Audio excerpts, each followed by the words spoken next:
My name is Kelly Wright. For 15 years, I played the perfect wife, smiling at dinners, planning charity galas, and ignoring the signs that my husband Blake was already writing me out of our life. But I wasn't prepared for what he did that Thanksgiving night. One toast. 4 words. To a new beginning. Without you. Right there, in front of our friends and family. What he didn't know was, I already knew everything. The secret accounts. The betrayal. And I wasn't just going to walk away. I had a plan of my own. And by the time he realized it, it was too late. Looking back, I don't know when exactly I disappeared. Maybe it was the third firm dinner where Blake introduced me as his rock, but never let me finish a sentence. Maybe it was the first time I convinced myself the perfume on his collar must have been from a colleague's hug. Or maybe it was slower than that, more subtle, like erosion, quiet, constant, almost invisible, until one day there's nothing left. To the outside world, we were a power couple. Blake Wright, corporate attorney on the rise. Me, the ever-gracious wife with a talent for floral arrangements and the kind of social charm that made everyone else feel comfortable. Our life looked like a magazine spread, polished wood floors, framed vacations, weekend brunches. But behind closed doors, it was a performance I didn't even realize I'd been cast in. Blake didn't raise his voice. He didn't need to. He was the kind of man who controlled with silence, with long looks across the room, with subtle corrections. If I poured the wrong wine or told a story he didn't like, it was handled later, in the car, in that quiet tone that made me feel foolish instead of angry. He never told me I wasn't enough. He just made sure I always felt like I had something to prove. And I played along. I was good at it. I wore the right dresses, said the right things, even smiled when I felt like screaming. I thought keeping the peace was love. I thought compromise meant silence. I thought sacrifice was just part of being someone's partner. But the truth? I wasn't a partner. I was a prop.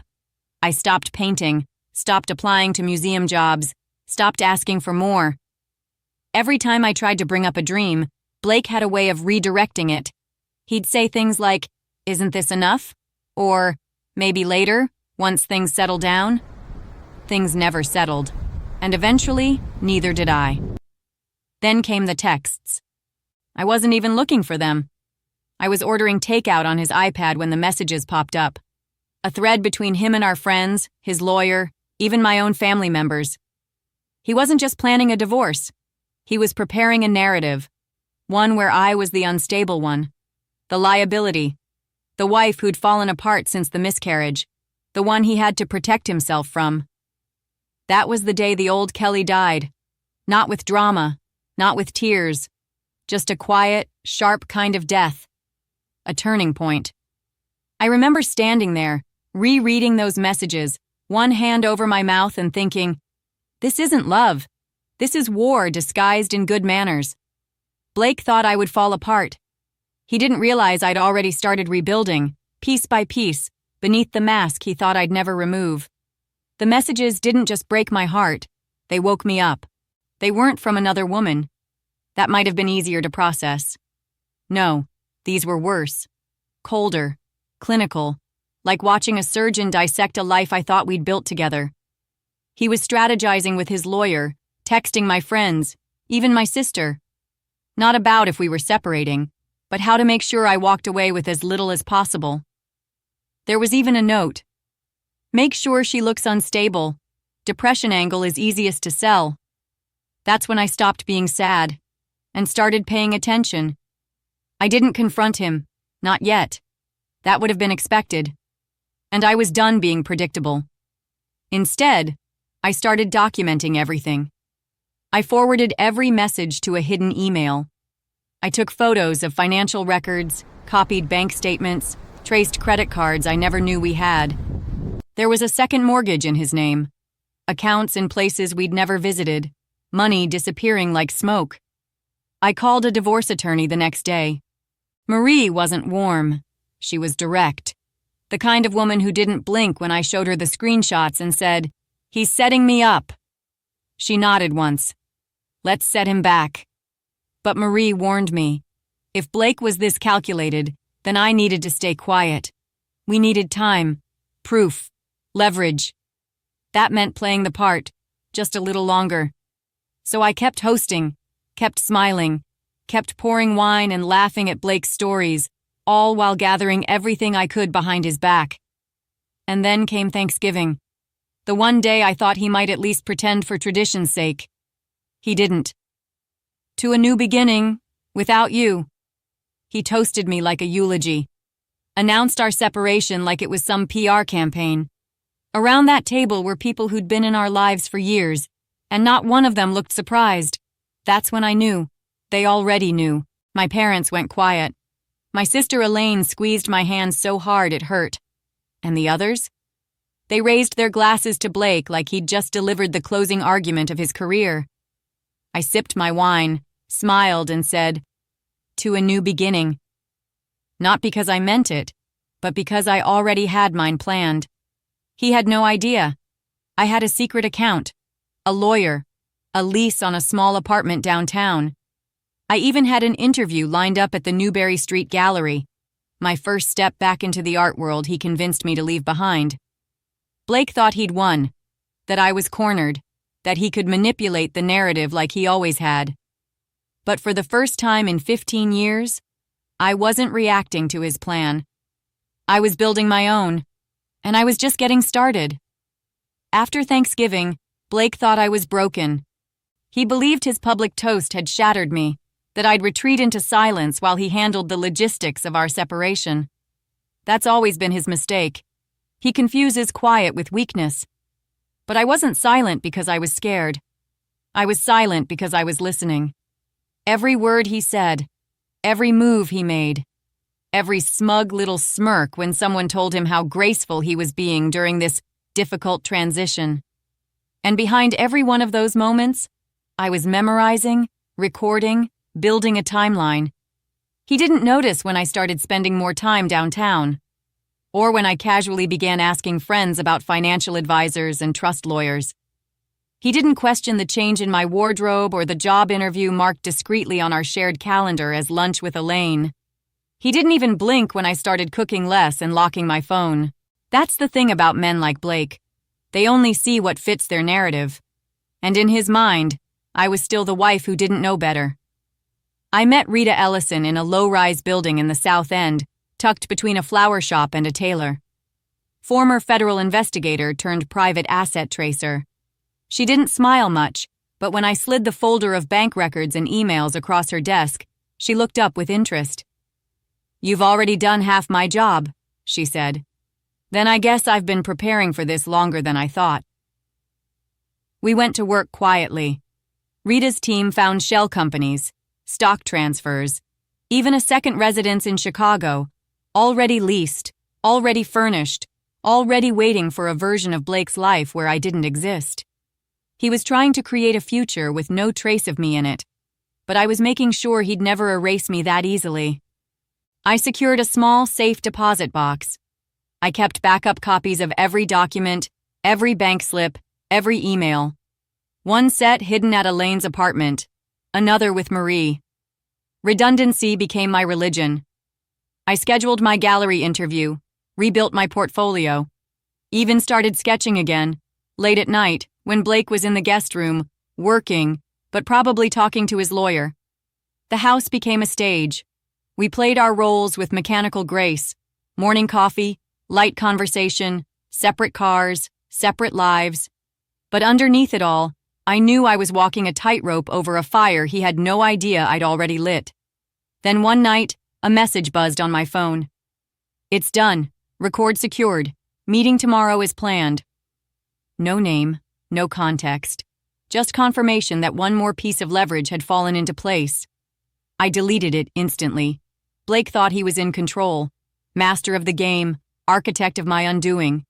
But what he didn't know is that the woman he'd underestimated all these years had stopped playing his game, and she'd started playing her own. It happened faster than I expected. 3 days after Thanksgiving, Blake made his first move. A subtle one, but brutal. I woke up to find our joint bank account locked. Just a security precaution, the bank rep told me, flagged for unusual activity. When I pressed, she hesitated, then admitted it had been requested by Blake directly, citing concerns about my mental state. That was his opening shot. He wasn't going to wait for divorce papers. He was going to starve me out. I didn't cry. I didn't scream. I called Marie. "This is good," she said calmly. "It shows intent. We can use this. But you need to move. Now." I transferred what little was left in our other accounts to the one he didn't know about. It wasn't much, but enough to last until we got a judge involved. Then I drove straight to Rita's office.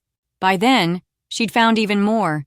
Emails between Blake and a college buddy at the law firm in Chicago. They weren't just discussing the job. They were plotting how to establish legal residency in Illinois before the divorce, because that state's laws would favor him more heavily than Massachusetts. He'd planned this for over a year. He hadn't just been leaving me. He was trying to legally erase me. But he wasn't working alone. That night, I noticed something strange. Rebecca, Blake's sister, across the street from the bank I just visited. She turned away quickly when our eyes met, but it was too late. Had he asked her to follow me? I didn't go home that night. Instead, I went straight to Elaine's. She poured 2 glasses of wine without saying a word. "He's watching me," I said. "Or someone is." She didn't even blink. "Then you need to flip the script. Do something he'd never expect." I nodded slowly, feeling the walls closing in, and my resolve harden. Because if Blake thought cutting off my money would break me, he had underestimated just how far I was willing to go. The next morning, my phone buzzed with a new message. "Warning, D knows you met investigator. Deleted surveillance footage. Be careful." I stared at the blinking red light on the bookshelf, the security camera Blake had installed last year. I'd almost forgotten it was there. That was his plan all along, wasn't it? Not just to catch me in something, but to make me paranoid, to make me doubt what I knew, to shrink me. I walked over, looked straight into the lens, and unplugged it. Game on, Blake. Later that day, another text came, this time from Rebecca. "We need to talk. Not everything is as it seems. Tomorrow, 9 a.m., Porter Square, alone." Was it a trap, a setup, or something else? At that point, I wasn't sure who I could trust. But I knew one thing with absolute clarity. Blake was no longer trying to keep the peace. He was preparing for war. By the time I met Rebecca at that diner in Harvard Square, my nerves were coiled like wire. She looked nothing like the composed, elegant woman I'd known for years. Her makeup couldn't quite hide the bruise blooming beneath her jawline. Her hands trembled slightly as she reached for her coffee. That's when I knew. She wasn't just betraying Blake. She was escaping him, too. "He wanted me to say you were drinking heavily," she admitted. "Said I should tell people you'd become erratic, maybe even dangerous. I couldn't do it." My stomach turned, but I kept my expression flat. "So why now?" Rebecca slid a manila envelope across the table. "Because what he's doing is wrong, and because I know what it's like to be treated like a liability." Inside were printed emails, messages between Blake and his attorney, detailed strategies to dismantle our finances, push for an out-of-state filing, even move the court to declare me mentally unfit for alimony. It was all there. The paper trail he thought was private. By the time I left the diner, I had everything I needed. Blake's arrogance had finally given me leverage, the kind you don't come back from. Marie didn't waste a second. She filed an emergency motion that afternoon, a request to freeze all marital assets, demand full financial transparency, and halt Blake's financial games before he could make another move.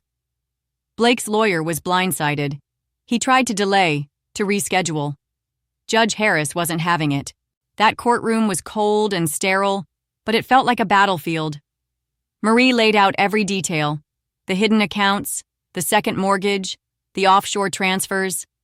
She painted a picture of a man who had weaponized wealth and access to sabotage his wife before even filing for divorce.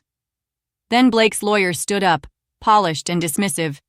He tried to twist everything, called me emotionally unstable, said I was overreacting, called the investigator a gross invasion of trust. He even brought up the miscarriage, said Blake had been patient through years of grief. But I wasn't grieving anymore. I was furious. Judge Harris didn't flinch. She turned to me, asked one question. "Did you authorize the investigator?" "Yes," I said, "because I was being erased." And just like that, everything shifted. The judge granted the emergency freeze, every asset locked. Blake ordered to provide 6 months of financial records within 48 hours. Outside the courthouse, Marie gave me a look I hadn't seen before. Respect. "You've got him cornered," she said. "Now we dictate the terms." I nodded, but I wasn't celebrating yet. Blake didn't lose gracefully. He'd come back swinging. Sure enough, that night, I got a message. "Dinner tonight. Important decisions. Let's talk." The old me might have been afraid. But this time I texted back without hesitation. "Sure, I'll cook your favorite." Because he didn't realize it yet. But the house he'd built on lies and manipulation, I'd just set it on fire. Blake was already home when I arrived. His jacket was off, sleeves rolled, a bottle of wine breathing on the counter like it was just another Tuesday. He didn't look up when I walked in, just said, "Pasta okay?" Like we were playing house again. I played along. "Sure," I said, setting my purse down gently, like it didn't contain the court order that had just frozen every one of his accounts. He poured me a glass of wine. His smile was off, a little too sharp, a little too practiced. "I've been thinking," he said. "Maybe we rushed into this." "Into what?" I asked, measuring tomatoes and garlic like it mattered. "The separation," he said. 15 years is a long time. We've built something. We could try again." That's when I knew. He didn't mean a word of it. He was bluffing, trying to buy time before the legal hammer dropped. I didn't answer, just stirred the sauce, heart beating steady. But then his phone buzzed. One look at the screen and the color drained from his face. He stepped into the office. The door closed. And then I heard it. His voice rising, sharp, angry, panicked. He knew. I moved fast, heading upstairs to pack a bag. Essentials only. Documents, clothes, my grandmother's jewelry. Marie had warned me. Once the court order dropped, things might not be safe. I was halfway down the stairs when the office door flew open. "You went to court!" he snapped, his voice tight and unfamiliar. "You froze my Gotham accounts." "You took out a mortgage without telling me," I replied. "You tried to empty our assets behind my back. What did you expect?" "I needed that money for Chicago," he growled. "The partnership buy-in. Do you even understand what you've done?" "I understand perfectly," I said. "You tried to cut me out of everything. You just didn't think I'd fight back." He noticed the suitcase. "Where do you think you're going?"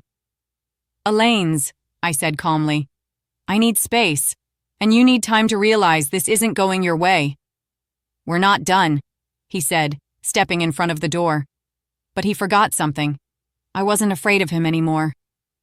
"If you don't move," I said evenly, "I will call the police. And if you so much as raise your voice again, I'll file for an emergency protection order." He stared at me, the confident, calculating man who once orchestrated entire legal strategies behind my back, completely stunned. "You won't win," he said bitterly. "It's not about winning," I replied. "It's about surviving." And then I walked past him, out the door, suitcase in hand. His world, his control, cracking right there in our perfect little entryway. At Elaine's that night I barely slept, but I wasn't afraid.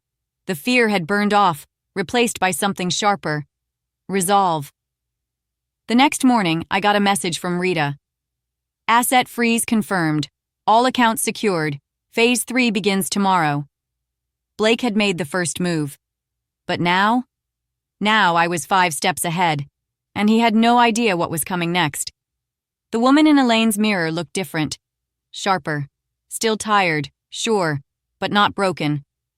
There was a clarity in her eyes I hadn't seen in years, Maybe not since before I met Blake. I pulled on a charcoal turtleneck and jeans, Elaine's clothes, not mine, but somehow they felt more like me than anything I'd worn in months. Simple, strong, unapologetic, the version of me Blake always tried to dim. At 10 a.m., I walked into the gallery. Newberry Street Gallery wasn't just a job opportunity. It was a doorway back to the life I'd paused for too long. A place where people talked about light and texture and restoration, not hedge funds and quarterly projections. Art had been my language once, before I traded it for Blake's world. Isabel Frost, the gallery director, was legendary in Boston's art scene. Sharp, elegant, impossible to impress. I was early, sat in the waiting room trying to control my nerves. Then she called me in, and the first words out of her mouth stopped me cold. "Your husband called." Of course he had. "He said you're going through a difficult time, that you're emotionally unstable, that several of the pieces in your portfolio may actually be his." I almost laughed. Blake couldn't sketch a stick figure, but that was the game, wasn't it? Cast doubt, create chaos, undermine. "I appreciate you telling me," I said, calm. "But everything in that portfolio is mine. And as for my emotional state, I'm clearer than I've been in years." She studied me for a long moment. Then she smiled. "I thought as much." We talked for nearly an hour about art, technique, restoration work, my dreams, my education, my past, and, more importantly, my future. When I walked out of her office, I had a job, part-time to start, potential to grow. But it wasn't just about employment. It was about power. It was about remembering who I was before I was Blake Wright's wife. Outside, the winter sun reflected off the icy sidewalks. The air bit my cheeks, but I didn't care. I had something Blake couldn't freeze or smear or manipulate. I had purpose. When I got back to Elaine's, Marie was waiting. She had papers in hand and news in her voice. "Emergency spousal support is approved. Blake has to cover the mortgage, utilities, and pay you $5,000 a month until the divorce is finalized. And more importantly," she tapped the document, "the judge just ordered full disclosure on all his financial accounts, including offshore." I sank into the couch, stunned. "He'll be furious." "He already is," Marie said flatly, "which means he's likely to make a mistake." As if on cue, my phone buzzed. A message from Rebecca. "Dee knows about the court ruling. He's drinking. Be careful." I stared at the screen. My hands didn't shake. My breath didn't catch. Because Blake was unraveling. And I was just getting started. The call came that night. Blake, slurring, bitter, unraveling. "You think you've won," he said. "No," I replied quietly. "I think I finally woke up." There was silence on the other end, then a low, defeated laugh. The sound of a man who finally realized the chessboard had flipped. He wasn't calling to fight anymore. He was calling because, for the first time, he didn't know what move to make, and I wasn't going to help him find it. The next morning, I stood in front of the gallery again, portfolio in hand, heart pounding. My first official day, the start of something real, something mine. But Blake wasn't done. He showed up at the gallery that afternoon, not to beg, not to apologize, to sabotage. He cornered Isabel in her office, claimed I'd lied, said I'd falsified records and forged artwork. But Isabel wasn't easily shaken. She'd seen men like Blake before, confident until challenged, charming until cornered. She escorted him out personally. When she returned, she looked me straight in the eye. "You deserve to be here," she said. "Don't let him convince you otherwise." That night, at Elaine's, I opened a bottle of wine, the same Cabernet I'd sipped that Thanksgiving night when Blake tried to erase me in front of a room full of people. Except this time, it tasted different. Not like bitterness, like victory. Marie called the next morning with the final offer from Blake's team. He'd folded, complete asset split, ownership of the house, a signed non-disparagement clause, even a quiet resignation from the Chicago job. His image meant too much to risk discovery. I signed the papers without hesitation, and just like that, after 15 years of living in Blake's shadow, I stepped into my own light. I moved into a small apartment in Beacon Hill. Nothing fancy, but it had a sunlit window perfect for painting, a crooked bookshelf Elaine helped me fix, and more peace than I'd had in over a decade. The last thing I did was visit the old house.